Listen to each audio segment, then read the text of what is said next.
We have covered UMAC during our last video, and we have covered pretty much the major dimensional reduction concepts on PCA, TSNE, UMAP, and we have covered LDA during our supervised learning. I have covered that, and that is a supervised dimensional reduction technique. And we will see the comparison first, then we will move ahead with few of the important concepts of PCA which you need to know, and I thought of covering it. And that concludes with your PCA whitening, then experienced variance ratio, cumulative experienced variance ratio, then we have Scree plot, uh, everything we will see, and how that formulas and all things are getting converted. We'll see one example.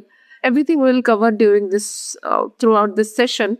And hello everybody, welcome back to my channel, and let's start on the topic for today.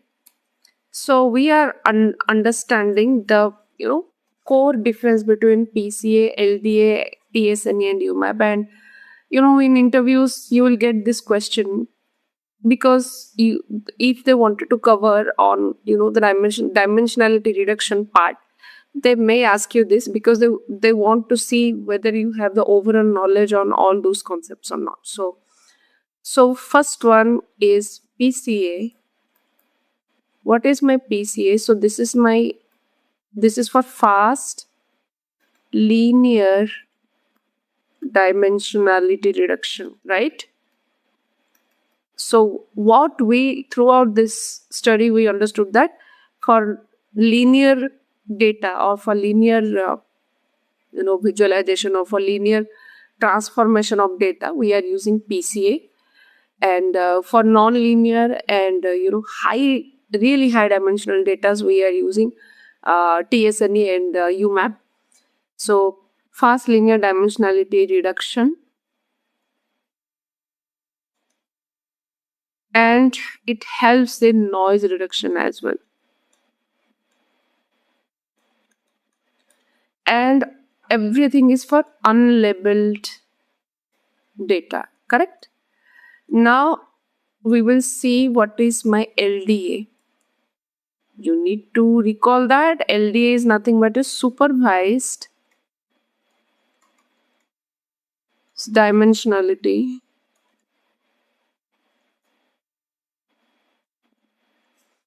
reduction, and it's used for labeled data. And what exactly we are doing here? We are maximizing class separation.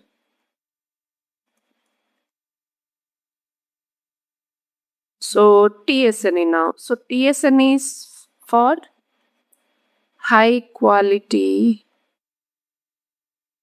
So in all these things, what is the end result we are getting? You are trying to find out, or we are finding out the clusters, right?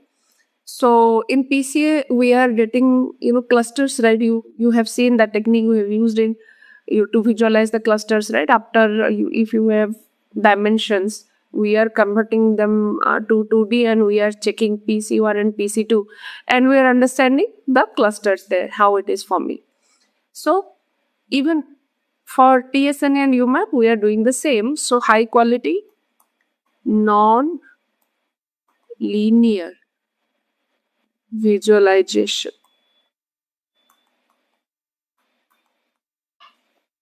And what exactly it is used for, guys? One of the important point for local clusters. So if somebody will ask you what is the major difference between TSN and UMAP, you can clearly say that TSN is used for local clusters, and UMAP is used for global clusters, or global global structure and local cluster. There is a saying, global structure, local cluster. What is the difference between local cluster and global structure? See, when I'm talking about local cluster, it is nothing but the variances it is going to work on, right? Like we are using the eigenvectors, all the covariances it is trying to find out. And it's all depending on how my points are getting arranged in my spatial, in my space, in my spatial direction. So here, in case of a TSNE, it is creating the clusters in 2D in such a way that the visual presentation is really clean.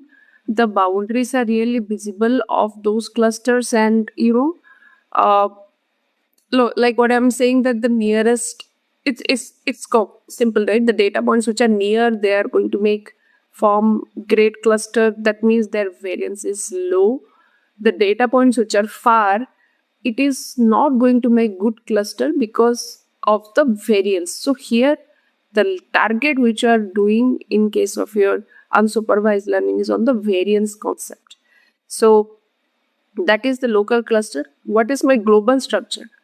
Whatever the clusters are formed in my high dimensional space, because here we are projecting my high dimensional data points to my low dimensional, and my low dimensional is nothing but my 3D and 2D, because those are the two media we are able to understand the data structure.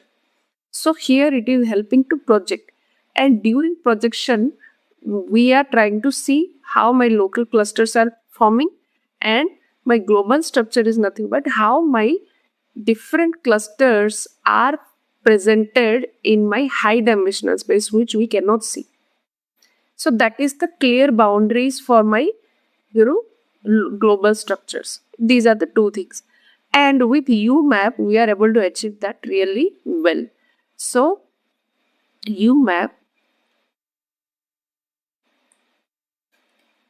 is for faster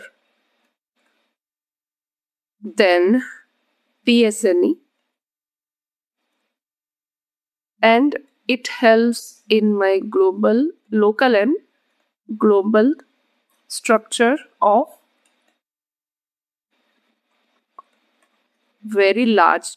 Here I was just writing large dataset, but it can handle very large dataset. Now we will talk about one of the important metric which has been used in case of your autoencoder and PCA. And we will see, guys, all this practical perspective, practical point of view. We will see how it works, and I will take synthetic data from now on, just to give you the real feel of how my synthetic data can be taken. And we all know how we can generate synthetic data, right? We can use RAND or RANDINT, and let's see. The concept is nothing but reconstruction error. Reconstruction error. So you need to know these concepts, guys, because these are the additional concepts and which will help you to crack in your interview. So what is my reconstruction error? So the metric, this is the metric used for autoencoder. Autoencoder and decoder is a part of my deep learning, and we'll cover that. And PCA, and what exactly is the goal of this? So it measures discrepancy between original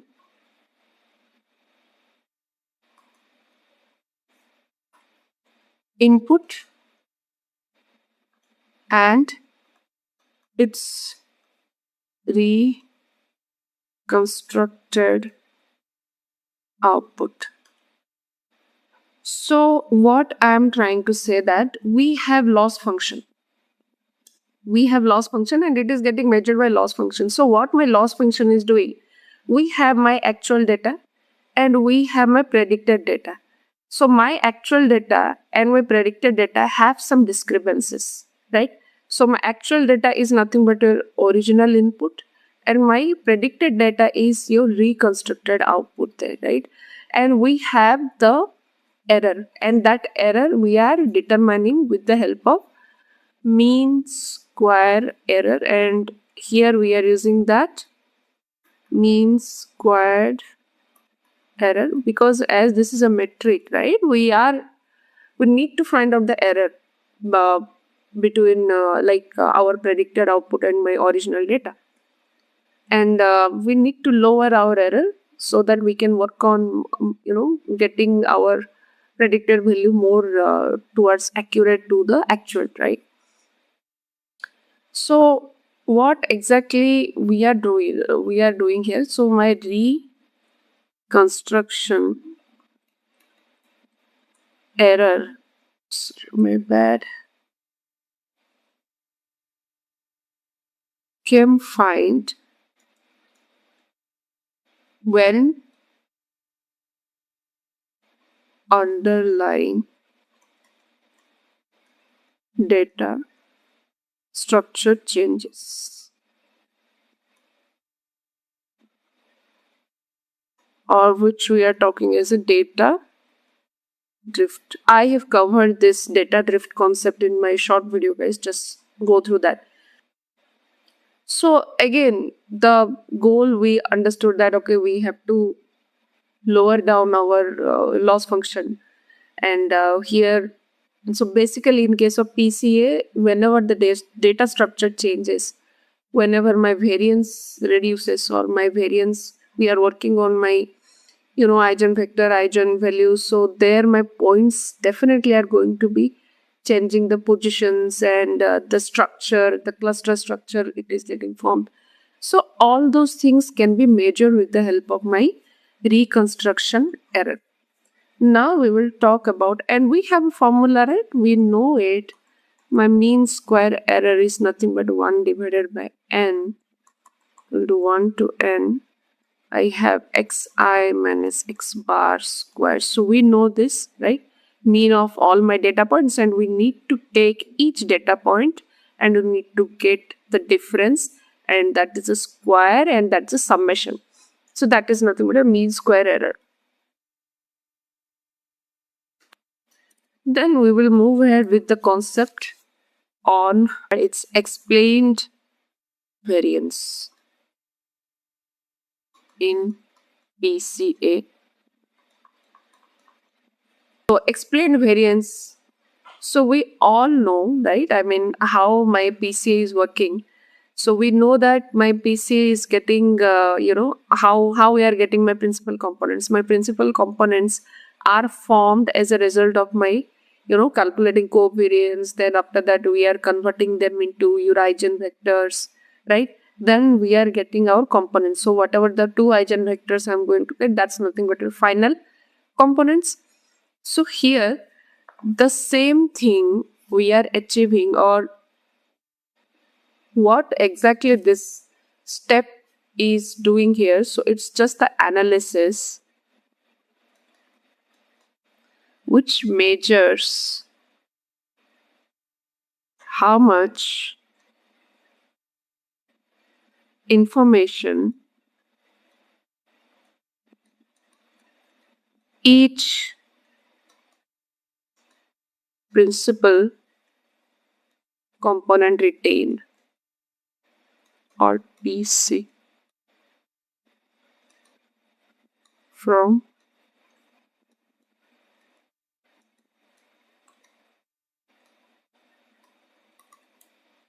so I always, when while explaining PCA, I always used to say that, whenever the principal component is formed, during that time, the first principal component is going to take the maximum variance. Then, the orthogonal formation it is going to make with others, and, it is going to be distributed in a descending order, right? So the same thing here I'm trying to do, and we are understanding there is a concept behind it, which is nothing but your experienced variance ratio, or we used to say that's getting calculated with the experienced variance ratio. So here again we are understanding how much is the variance it's getting preserved by my principal component. So basically I'm trying to say here that it helps in finding the number of components definitely required for my principle, for my dimensionality reduction. And then we have just the way I explained that the first PC is going to have the maximum variance, following with the subsequent, the principal components where uh, like it is going to distributed descending order all the variances. So we have a formula for that: explained variance ratio, which is nothing but, so when I'm going to do for a particular component or for a particular principal PC, principal component, or a particular component, which is nothing but I equal to lambda I divided by summation over j equal to I to e lambda j, where lambda I equal to eigenvalue of ith principal component, p equal to total number of components.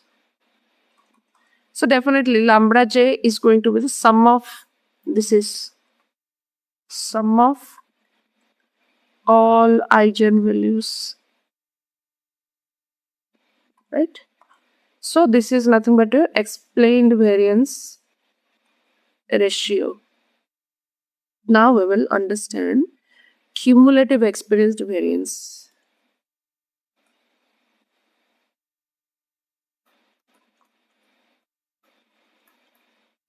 Explained variance. Always it's becoming experienced. It's explained. Cumulative explained variance. So again, it's nothing but a total percentage of variance.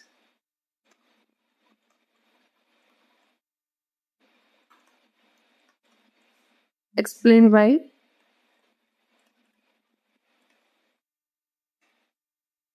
keeping a component. So at a particular instance or for a particular component, what is the percentage of variance? What is the percentage of variance present for a particular principal component, right? And again, it is used to decide how many components can be, uh, there, or the final number of principal components after dimensional or for dimensionality reduction. And again, we have for k component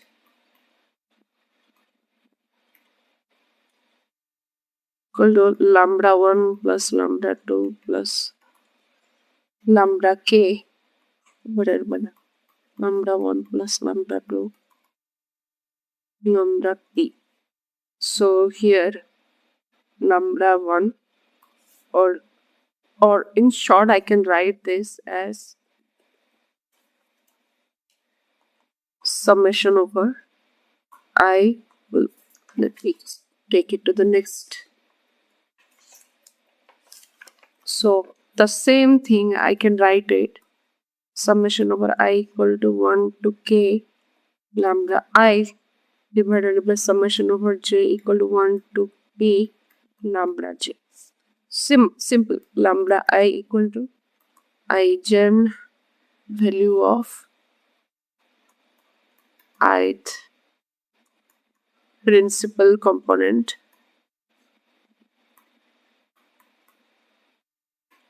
lambda j, again it's the summation, right? Lambda j is the sum, and k here particularly K here is the number of selected components, and we know N is the, sorry, not N, here we have used P. P is for total number of components. So we understood about, experience variance, cumulative, uh, explained variance, explained variance. So all those concepts we understood. Now we will move ahead for scree plot. So what is my scree plot?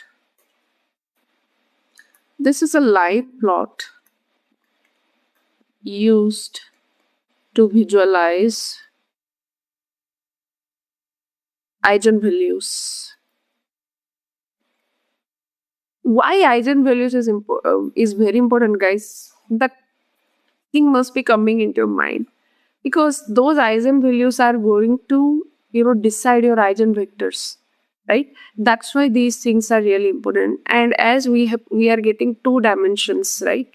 That means we are going to get two eigenvalues here. But in case of your, like, it's not always two dimensions. Like, you could convert them to a 10 dimension, 8 dimension. Based on the number of higher dimensions, you can get them. But the same things can be plotted against using your scree plot, and we will visualize that with the help of scree plot. And what exactly it represents? It represents variance explained by each component,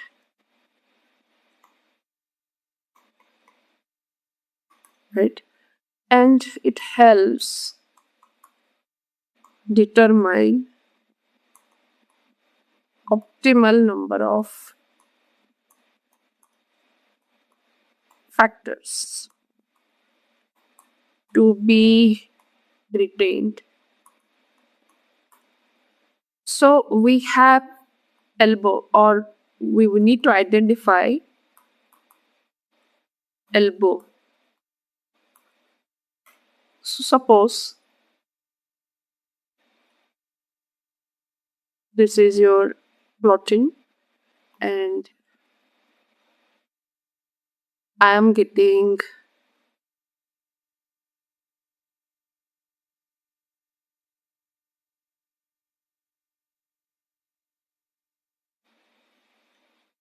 so if I'll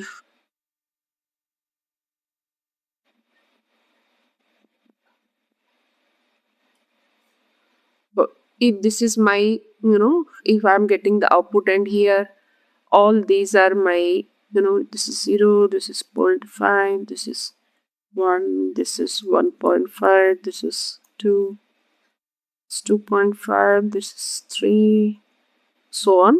And here these are nothing but my components. See, this is 1, this is 2, this is 3, this is 4, this is 5, this is 6, 7, 8, 9, 10, and so on. So I am going to see at which point actually my my elbow is breaking, or it's from the curve it starts with a straight line. So if I see from here, I mean in this image, sorry my bad. So in this image, if I'll see, right, if I'll mark it, then this is going to be that line, right? I mean here. So at fourth number of components, or with 4 components, my eigenvalues or my eigenvalues coming somewhere around 1, 0.5 to 1, right?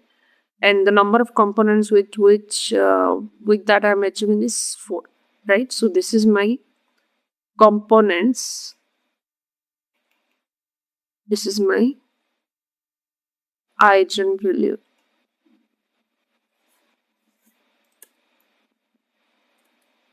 So this is nothing but a scree plot, right? Now we will move ahead with PCA whitening.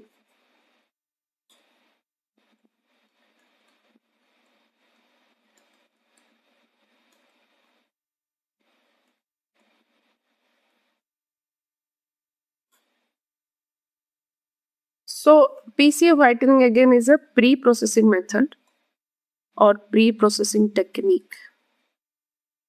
We all know what is happening in pre-processing, right?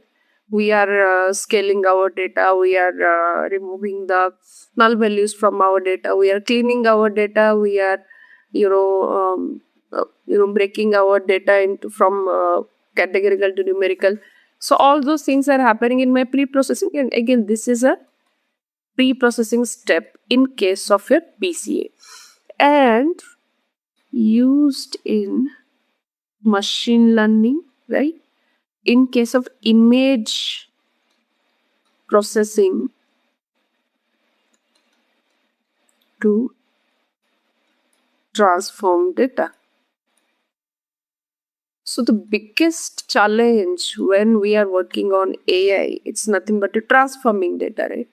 All we are doing is for transforming the data only. So in case of image processing, what is going to happen, right? Uh, your data, like when the input is getting there, or in terms of tensors, you will understand what is a tensor and all. So there, what exactly is happening, right? All the, like, it will have this minute pixels, and that is going to have, a huge humongous number. When you will see how those pixels are getting connected, we will understand them in a computer vision. But yeah, I mean, those pixels are needed to be, transformed to a low dimension. And to do that, there are so many steps, right? I mean, there are so many processes which are getting involved. So in those kind of complex studies also, we can use PCA whitening. And it's a simple concept, guys. It's not a complex one. So here, the first point, or the first, criteria should be the features are uncorrelated. That should be the first criteria, and should have unit variance, and it removes redundancy as well. Any redundant feature, right, which are considered for dimensionality reduction, it can identify and remove that. And how it is doing so? By spearing the data. So basically what I am trying to say here is, when my variance is 1, so my data is going to make a spear shape, and I'm going to show you that how it is. This is your original data, right? I mean,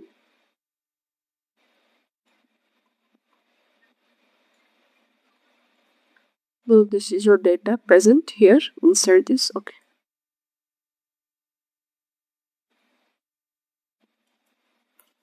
These are your data present inside this, right? So this is going to be converted into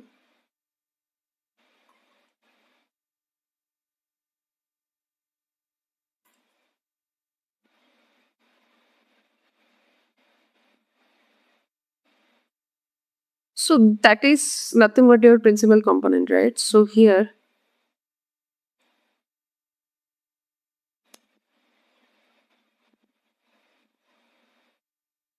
so my axis is going to be like this, right?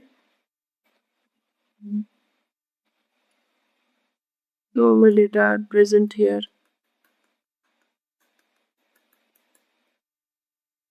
So it becomes spherical shape, right?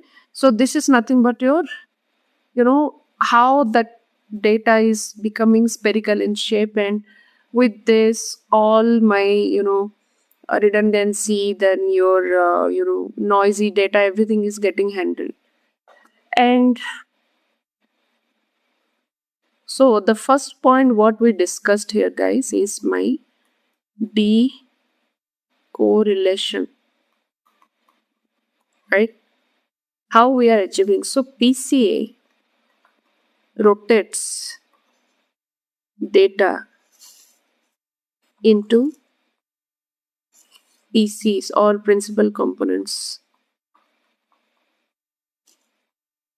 And that is correct, right? I mean, we are getting all eigenvectors, and those are nothing but your PCs or principal components. Then unit variance. That is the next step which we are achieving here, right? Unit variance. So unit variance is nothing but my scaling of data. And what exactly is happening? So in PCA whitening, it scales each new feature,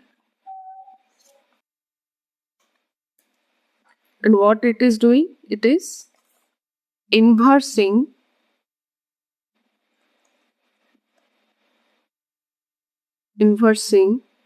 square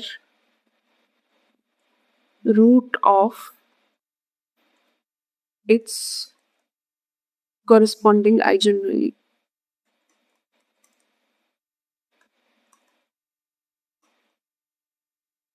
So basically I was saying here that how it is achieving my unit variance, because here my variance should be 1, like for PCA whitening. So it is inversing the square root of corresponding eigenvalue. So whatever eigenvalues I am getting in my PC or my principal component, it will take that. It will get the inverse of square root of that value, and that's nothing but a PCA whitening, or that's nothing but a final consideration. Again, it will take that and it will get your covariance and metrics and everything from that. So variance of each component to be 1, and data going to transform to sphere. So that's a spherical shape. So we have a formula to achieve that. So suppose x with mean, mu, and covariance metrics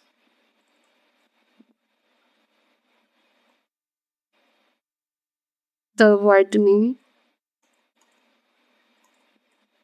is x of white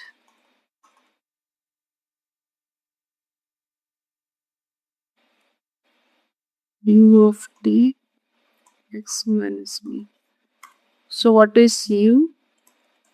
It's matrix of all eigenvectors, and we'll implement that in our example, guys, in shortly. And this is nothing but your diagonal matrix of eigenvalues.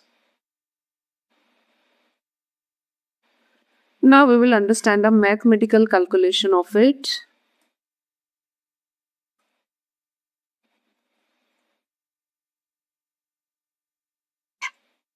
So suppose you have a matrix. Let's suppose you have 2 0 3 1 and 0 2 1 3. So here how we are presenting, guys, we all know these all are your coordinates, right? These all are your coordinates, and each column is nothing but each feature. So we are clear here. Now we will move ahead and calculate our mean, right? So for mean mu1, I'm going to calculate its 2 plus 0 plus 3 plus 1 divided by 4 It's nothing but 1.5. Mu 2 I am going to calculate as 0 plus 2 plus 1 plus 3 divided by 4. Again I am going to get 1.5. So I got my mean values for them, which is 1.5 and 1.5. Now I am going to get, or I'm going to subtract the mean values from my matrix.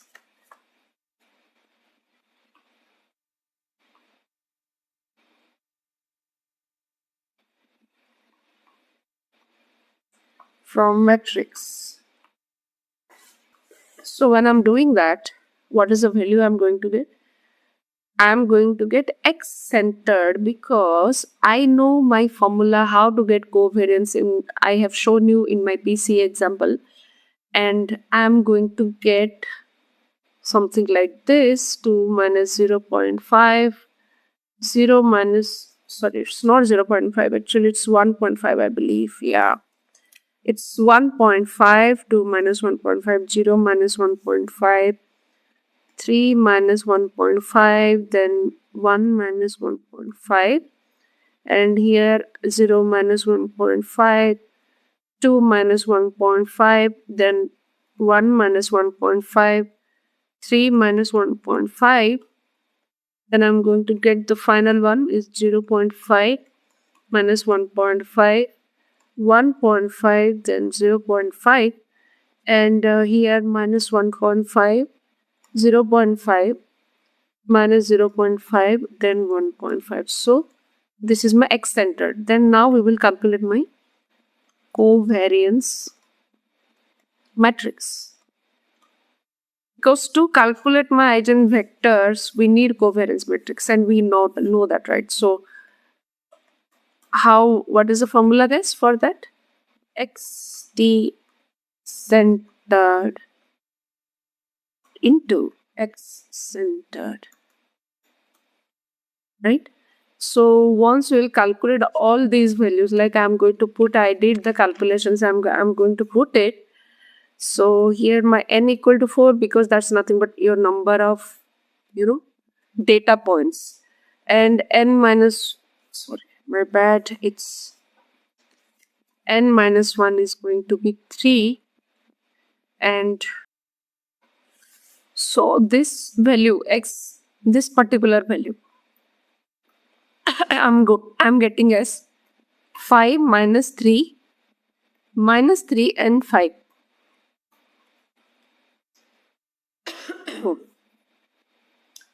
The final value I am getting as, I need to multiply this, right? That is all matrix multiplications, guys, so you can do it. So the final value I'm getting 1.67 minus 1.67.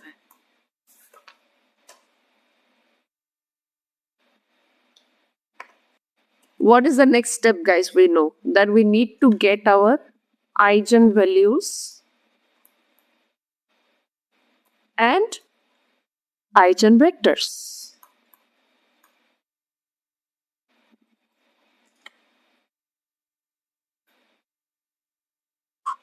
So we know, right? I mean, we have this formula, right? C minus lambda I equal to 0. And with that, I am getting my lambda 1 is 2.67. Lambda 2 is 0.67. I have shown you the calculation, guys. Please replicate it. You can do it so that it will be very much clear on how exactly it is happening. And you can get to know all these coordinate geometry things and linear algebra things by yourself. So I am getting my vector here, v1, 1 divided root over 2 and 1 minus 1, v2 equal to 1 divided by root over 2, 1, 1, and the final vector I am getting is 1 divided by root over 2, 1 divided by root over 2, minus 1 divided by root over 2, 1 divided by root over 2. So my matrix, right, this is my matrix. I'm getting as 2.670, 0.67. This is what, guys? This is your matrix, or the what I can say, it's the inverse of that, right? I mean, inverse of your eigenvalues, that part. And this part is nothing but a determinant of your covariance minus lambda I equal to 0. Now we will see the PCA projections. So for PCA projections, we know the formula, right? Z equal to X centered into V, right? And with that, I am getting the final value is 1.41 minus 1.41, 1.41 minus 1.41. Here I am getting 0.71 minus 0.71, 0.71, 0.71.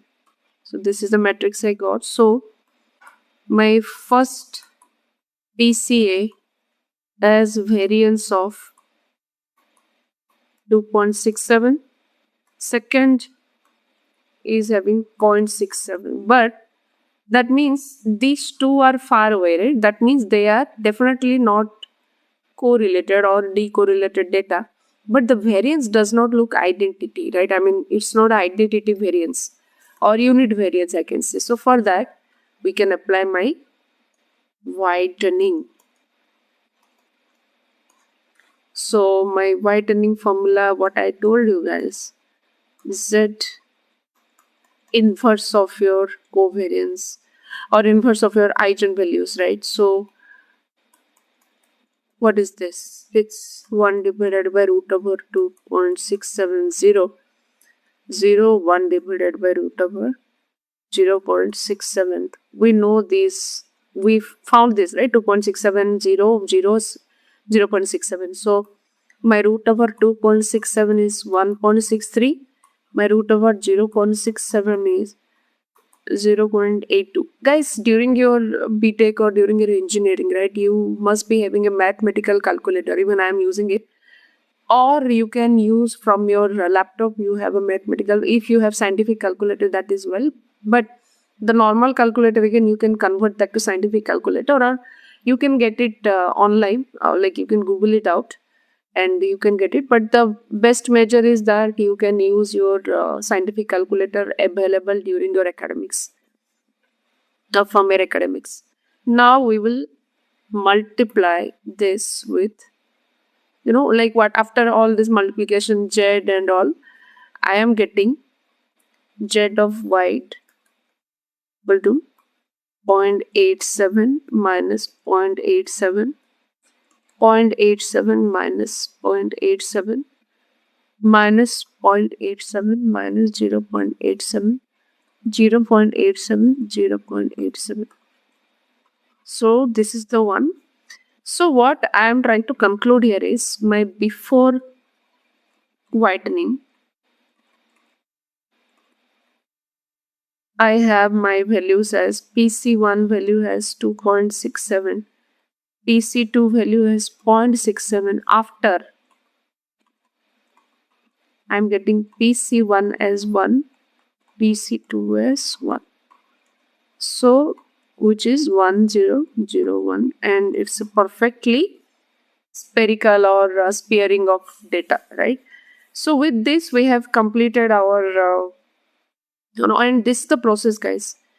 And how, what exactly is happening? So here I'm getting, so how I came up to this, again, I'll try to conclude that you have this Z white, right? This Z white is going to be used. Again, like you will find the mean, then, you will find the center value X centered, then again, you will find the covariance matrix, then you will find the eigenvectors, eigenvalues, and finally the variance which I'm getting, right? Just the way I got 2.67, 0.67, the same way you will get it. And that is where the machine will stop the process and it will understand, okay, it has this identity, like I have converted or I have whitened my PC principal components. So yeah, with this we have completed our principal component whitening or PCA whitening concepts, and the related few more are there. We have completed that. Guys, start subscribing, like, share your comments, share your valuable feedback. Share this channel link to all your friends and near ones who really wanted to know this machine learning concepts in a more, understandable way. And conceptually, things should be clear if you'll join this channel. And see you during our next video, guys. Thank you. Bye.